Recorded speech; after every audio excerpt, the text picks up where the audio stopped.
તો આ તરફ અખિલ ભારતીય વિદ્યાર્થી પરિષદનું અધિવેશન આગામી સમયમાં મળશે। 52મું ગુજરાત પ્રદેશનું અધિવેશન મળશે। 3 જાન્યુઆરીના રોજ વડોદરા ખાતે અધિવેશન મળવાનું છે। કોવિડ-19ની ગાઈડલાઈનને અનુસરીને સમગ્ર અધિવેશન મળવાનું છે। સામાન્ય રીતે 3 દિવસનું દર વર્ષે અધિવેશન યોજાતું હોય છે, પરંતુ કોરોનાની મહામારીને ધ્યાનમાં રાખીને આ વર્ષે માત્ર 1 દિવસ માટે જ અધિવેશન યોજાશે। ત્યારે અમારા સંવાદદાતાએ અખિલ ભારતીય વિદ્યાર્થી પરિષદના સમર્થ ભટ્ટ સાથે સીધી જ વાતચીત કરી હતી।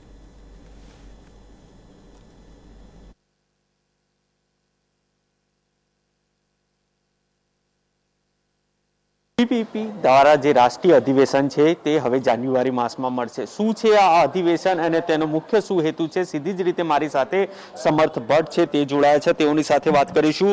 સમર્થ, એક અધિવેશન મળવા જઈ રહ્યું છે, શું છે આ?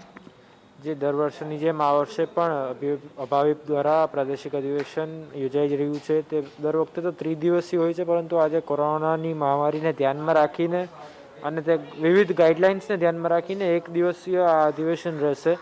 તે વડોદરા ખાતે રહેશે અને 3 જાન્યુઆરીથી તે ચાલુ થશે।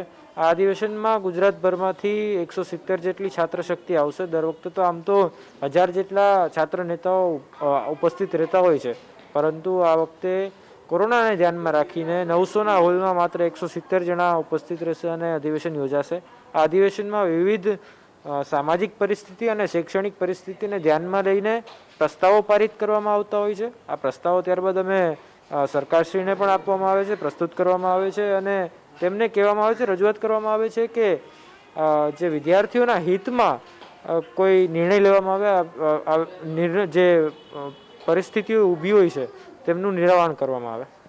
હાલની જો પરિસ્થિતિ વાત કરવામાં આવે તો કોરોનાની કાળની અંદર જે યુનિવર્સિટીની જે આ માસ પ્રમોશનની પણ ક્યાંક રજૂઆત રહેતી હોય છે, મુખ્યત્વે કેવી રજૂઆતો રહેશે અને કેવી સરકારશ્રી સાથે પરામર્શ થશે?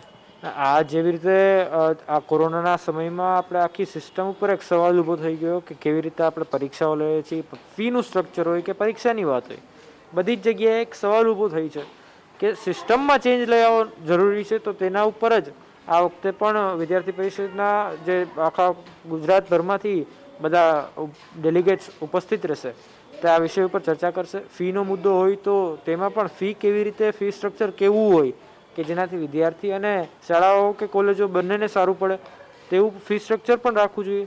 ત્યારબાદ ઓનલાઈન અને ઓફલાઈન એક્ઝામનો પણ એક વિષય આવે છે કે ઓનલાઈન એક્ઝામ અમુક જગ્યાએ એવું છે કે બધાને જનરલ ઓપ્શન આપવામાં આવે છે, પરંતુ જ્યાં નેસેસરી હોય ત્યાં કન્ડિશનલ ઓનલાઈન એક્ઝામ લેવાવી જોઈએ।